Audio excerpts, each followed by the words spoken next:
De volta com o TV Debate, que hoje discute sobre o projeto de lei Escola Sem Partido. De acordo com o Congresso Nacional, 9 estados brasileiros, além do Distrito Federal, existem pelo menos um projeto de lei semelhante tramitando nas Assembleias Legislativas. Na Câmara dos Deputados e no Senado também existem propostas em tramitação e em consulta popular nos portais dos órgãos. No site do Senado Federal, uma consulta popular sobre o projeto de lei já recebeu mais de 360 mil votos em apenas 2 semanas. E a gente volta esse bloco perguntando ao professor Oswaldo. No site do Movimento Escola Sem Partido, é citado que o professor não é educador, e sim transmissor de conhecimento. O senhor concorda? Veja bem, eu tenho desenvolvido alguns hangouts junto com o pessoal do curso de formação conservadora Juazeiro e Petrolina, o professor Fred Pontes, o pessoal do Boletim da República, onde nós temos discutido muito essa questão da escola sem partido. Observe que, na verdade, existe uma doutrina por trás do modelo educacional brasileiro hoje. O modelo educacional brasileiro hoje ele é essencialmente marxista, né? A partir da própria inserção da pedagogia de Paulo Freire e, mais recentemente, Vygotsky. Vygotsky era um pedagogo do Partido Soviético, né? E tinha como missão criar métodos, técnicas para doutrinar o aprendiz em sala de aula. Marx fala a questão muito clara. O objetivo de Marx é: vamos destruir a família, abolir a família, porque para destruir o sistema capitalista está escrito, nós precisamos destruir para destruir o sistema capitalista nós precisamos destruir a família, e para isso nós precisamos entrar pela escola. O senhor Karl Marx ele diz claramente, não é interpretação, ele deixa ela textual, não fomos nós comunistas que inventamos a relação entre escola e sociedade, mas somos nós comunistas que vamos mudar essa relação. Então, é nesse sentido que, no meu entendimento, a escola sem partido está fazendo essa diferença. Né? De que o educador, ele não é doutrinador. A escola sem partido, em momento algum, o projeto, em momento algum, está pregando a falta de pluralidade de debates e ideias de sala de aula. Muito pelo contrário, ela está tentando criar um ambiente em que essa pluralidade possa acontecer. Em momento algum, ela cerceia o professor de manifestar as suas tendências. O que ela coloca é que o professor não pode apenas colocar a sua e exigir que o aluno aceite a do professor. O que a escola sem partido coloca é que o professor ele vai passar as ideias dele, mas ele também tem que aceitar se o aluno tiver ideias diferentes ou ler livros diferentes dele. Como é que o professor vai ministrar suas convicções na sala de aula, então? Bem, eu não posso discordar da ideia de que o professor não precise ou não deva ministrar suas convicções. Esse não é seu papel. Né? Eu acredito que a gente não vai progredir no debate enquanto a gente insistir em fazer afirmações com base em pressupostos equivocados e em opiniões. Né? Para se propor um projeto de lei federal que afete a vida de todos os profissionais da educação, que é o que está acontecendo, a gente precisaria de dados mais objetivos. Né? E o que a gente observa é que há um conjunto enorme de afirmações que estão baseadas apenas em opiniões. Né? A concepção de educação brasileira poderia ser consultada nos documentos, nas diretrizes que temos. Nós temos diretrizes e aí a pergunta que a gente deve fazer é: que concepções subjazem a essas diretrizes, aos nossos documentos? Eu pergunto se o Movimento Escola Sem Partido já consultou esses documentos para fazer afirmações tão graves como essas de que educar corresponde a doutrinar dentro do conjunto das ações educativas no Estado brasileiro. Eu acho que é uma acusação. É uma acusação grave, é uma acusação, inclusive, me permita, uma acusação leviana. Né? Eu volto a dizer, se é para fazer afirmações desse tipo, elas precisavam ser baseadas em dados mais objetivos, em pesquisas, e há formas de fazer pesquisas. Vamos levantar informações mais claras e objetivas a respeito disso. Por outro lado, quando você vai para a educação propriamente dita, né, aí eu tenho que me afastar do calor do debate, né, e a gente vai observar a formação do professor brasileiro, a gente vê que a relação tanto da sociedade como um todo e até da própria universidade, e aí eu falo isso do meu lugar de professora de uma unidade, né, universitária que lida com formação de professores diretamente. Né? E aí o que a gente percebe é que, historicamente, no contexto, principalmente após os processos esse processo que aconteceu da década de 60 para cá, se intensificou na década de 70. Hoje a gente tem uma educação universalizada no Brasil. Todos os brasileiros praticamente têm acesso à educação, não necessariamente qualidade na educação, né? A relação... Eu gosto de lembrar a frase do Fernando Henrique a respeito. No meu mandato, universalizou-se o ensino. Para quê? O que se ensina ali é um desastre. Ok, mas há muitos avanços, né? Eu acho que os ganhos que tivemos são ganhos que a gente não pode negar, ainda que a gente tenha formas de avaliar. O professor é um profissional que ele não tem absolutamente autonomia. A sociedade brasileira não confia no professor. Não confia no professor, é só você observar, por exemplo, a maneira como o professor se relaciona, as famílias e os sistemas educacionais se relacionam com os sistemas de apostilamento, né? com material didático, com livro didático. Né? Muitas famílias avaliam uma escola não pelo seu corpo docente, mas pelo material que ela adota. Então, é como se fosse uma metonímia. O professor ele é avaliado pelo material didático, que não é de sua autoria, e você, em qualquer sistema de ensino exitoso, em países desenvolvidos, você vai ver que a relação do professor com o conhecimento não é essa. Né? E além disso, a própria maneira como a Base Nacional, por exemplo, Curricular Comum está sendo discutida, hoje a gente pensa que está discutindo educação quando a gente está discutindo currículo. O currículo é uma parte da educação. Né? Então, que pressupostos são esses que subjazem a todo esse calor, toda essa discussão?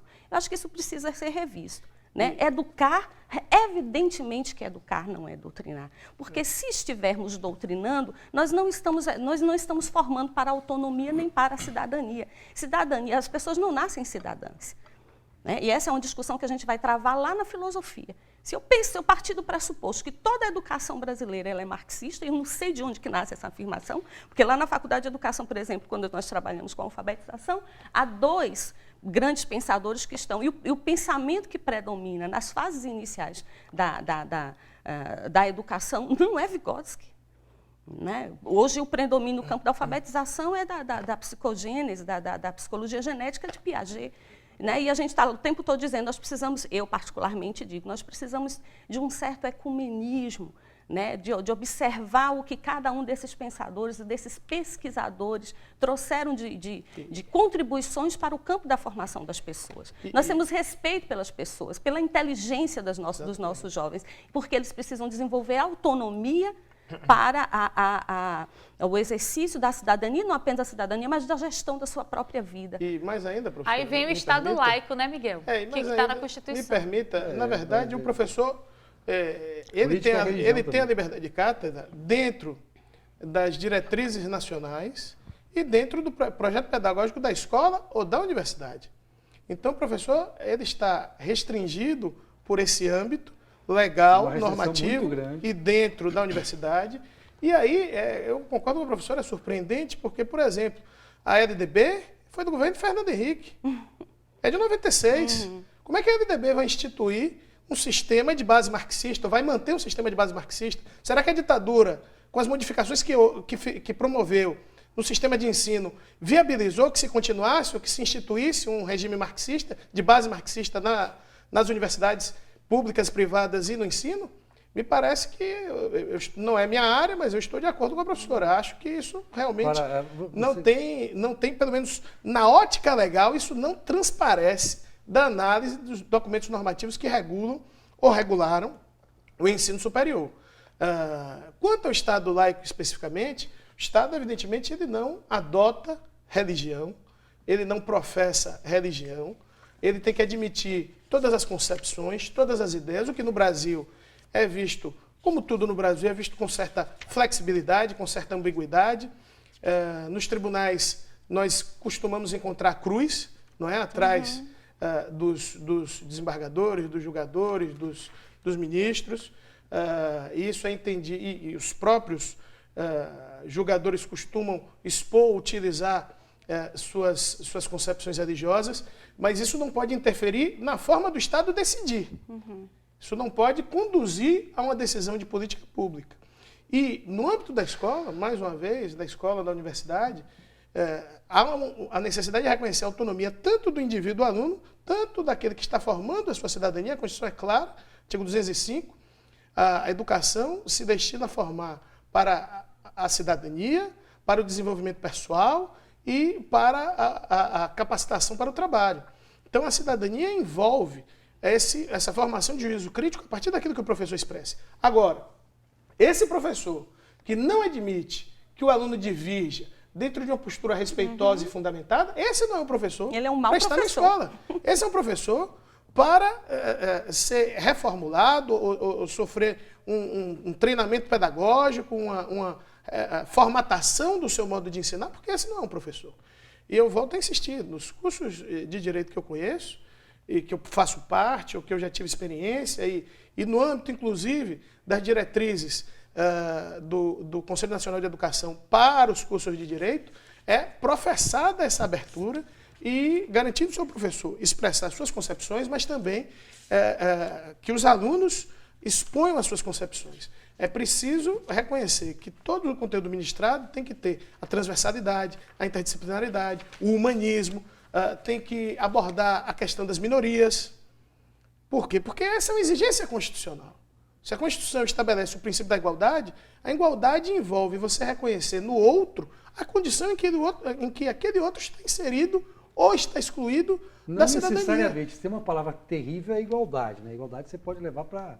Pois eu estou fazendo a leitura, estou fazendo a leitura constitucional da igualdade. Eu sei, mas não é a leitura constitucional.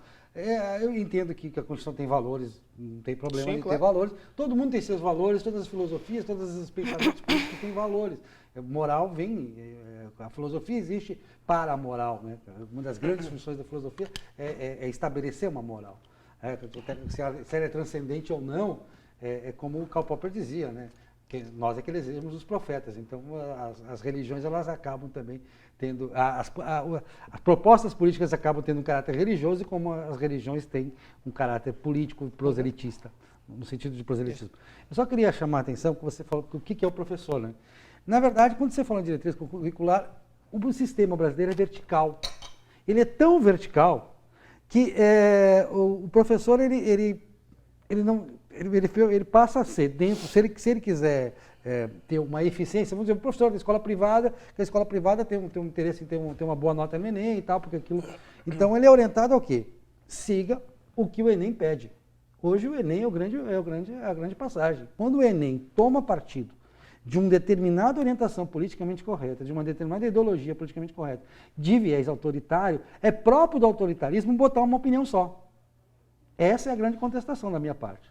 Isso está legitimado na Lei de Diretrizes e Bases. A Lei de Diretrizes e Bases ela afirma que um dos critérios fundamentais para a organização da educação brasileira está nas orientações dadas pela sociedade civil organizada. Sociedade civil organizada é um conceito gramsciano, e é aqui que entra, para a educação brasileira, a ideia de hegemonia de Gramsci, que é uma técnica para se pensar de uma única forma. Em Gramsci, a ditadura se estabelece a partir exatamente da sala de aula, onde a partir da sala de aula se constrói um discurso único, que aqui nós estamos chamando de politicamente correto. Então, não identificar o marxismo na educação brasileira, me desculpe, mas é não conhecer marxismo. Sim, e a concepção de Norberto Bobbio de sociedade civil? Mas não é essa que está aqui, doutor. Mas aí só está dizendo sociedade civil. Não é essa que está aqui. A sociedade civil aqui é grande. Essa é a leitura que o senhor faz. Boa parte dos problemas que o Brasil enfrenta hoje, me permita, é por essa concepção de que a sociedade civil está de um lado e o Estado está do outro. Por quê? Porque a sociedade não se sente... Boa parte, é verdade. Porque a sociedade não se sente, não vê o Estado... Não vê o Estado como ela compondo o Estado. Então, o que é do Estado ou é de ninguém, somos uma democracia. Ou é coisa abandonada. Nós somos uma democracia. Exatamente. Se o senhor me permite, nós somos sociedade civil é um conceito que veio pelo menos desde o século XVII. Sim. Não é isso mesmo? É o contrato social. O que acontece aqui é que o conceito de sociedade civil, hoje adotado no Brasil, sociedade civil organizada, é o conceito gramsciano. Eu não estou inventando a roda. É conhecer a doutrina gramsciana marxista ou não conhecer. Eu não estou inventando a roda. E é a única leitura possível? Não é a única leitura do conceito de sociedade civil. Não é a única leitura possível. Então, mas a utilização dele aqui é gramsciana. E é por aqui que entra a estratégia do discurso único criado pelo politicamente correto sala de aula. Então, negar que o marxismo está impregnado na educação brasileira é desconhecer, inclusive, como eu falei no início, a origem da universidade brasileira. Agora, pensando em política pública, por que o professor considera que um partido, como o PSDB, que estava no governo, ninguém vai achar que o PSDB é marxista, acho que isso aqui todo mundo doutor, concorda. Social-democracia... Marxismo não é social-democracia. São coisas diferentes. Daqui a pouquinho a Marxismo gente não é volta. social-democracia. Hoje o TV Debate discute o projeto de lei Escola Sem Partido. Até já.